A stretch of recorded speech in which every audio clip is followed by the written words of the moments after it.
करते हैं और सब कह रहे हैं कि भारत को बड़ा सावधान रहने की जरूरत है जब तक पाकिस्तान की लगाम इस आसिम मुनीर के हाथ में है। मैं आपको इसके बारे में कुछ जानकारियां देता हूं, कुछ ऐसी जानकारियां जो अभी तक आप इसके बारे में नहीं जानते होंगे। जनरल आसिम मुनीर का बैकग्राउंड मदरसे का है, अब ये तो सब जानते हैं। इसके पिता एक मौलाना थे और उसी मदरसे में ये आसिम मुनीर जो है वो उसने अपनी शुरुआती पढ़ाई भी की। ये परंपरागत सैनिक नहीं है। 1986 में जब जियाउल हक पाकिस्तान का राष्ट्रपति था तब इसे पाकिस्तान की सेना में भर्ती किया गया और अपनी रिटायरमेंट से सिर्फ 2 दिन पहले ये चीफ बना। आपको पता होगा कि आर्मी ट्रेनिंग स्कूल के जरिए इस आसिम मुनीर की भर्ती हुई है, ना कि पाकिस्तान मिलिट्री एकेडमी के जरिए, जो कि वहां का मेन इंस्टीट्यूशन है। इसके पिता रावलपिंडी की मस्जिद में इमाम हुआ करते थे और मुनीर की शुरुआती पढ़ाई वहीं एक मदरसे में भी हुई। तो वहां से ये रेडिकलाइजेशन, पुलवामा का हमला हुआ तो ये आईएसआई का चीफ था। अब ये पाकिस्तान की मिलिट्री इंटेलिजेंस का भी डायरेक्टर रह चुका है। तो 2 खुफिया विभागों का प्रमुख रह चुका है।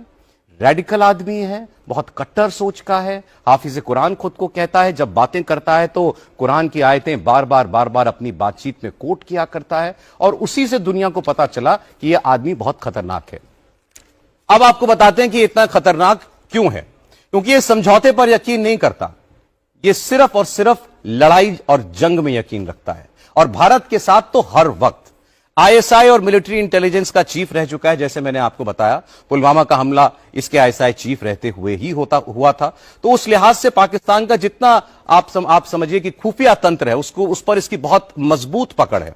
तो यह जनरल मुनीर क्यों आज तक का सबसे खतरनाक पाकिस्तानी जनरल माना जा रहा है? He is perhaps the most dangerous army chiefs Pakistan has had. बिल्कुल, आपकी जो आंकलन है और आपने जितने डिटेल्स आप सबके सामने रखे, मैं उससे पूरी तरीके से सहमत हूं। और इसमें मैं कुछ और चीजें ऐड करना चाहूंगा, जिससे हम जब किसी अपोजिशन जनरल को पढ़ते हैं तो उसके हम देखते हैं कि उसका ऑपरेशनल एक्सपीरियंस कहां ज्यादा रहा है।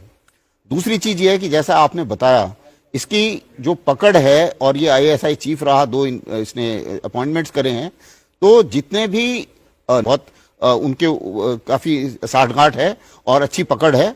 इसकी काफी पकड़ भारत में जितने ये कोलैबोरेटर्स हैं या स्लीपर सेल्स हैं, उनके ऊपर भी इसकी काफी पकड़ है। इत्तेहादी में से है कि मर जाऊंगा लेकिन सरेंडर नहीं करूंगा, पहली बात। और दूसरी चीज ये है कि समझौते का कोई चक्कर नहीं है। मेरे को जो है वो ये लड़ाई जंग जारी रखनी है जब तक मैं जिंदा हूं। इसको ये सच्चाई भारत के लिए ये एक बहुत बड़ा खतरा है। इसका रहना, इसका मतलब ये है कि आपको जो पॉलिसी है पाकिस्तान की, ब्लीड इंडिया विद 1000 कट्स, इसको ये बहुत आगे ले जाएगा। इसमें कोई शक नहीं कि ये एक ऐसा जनरल है जिसका एम है हेट इंडिया।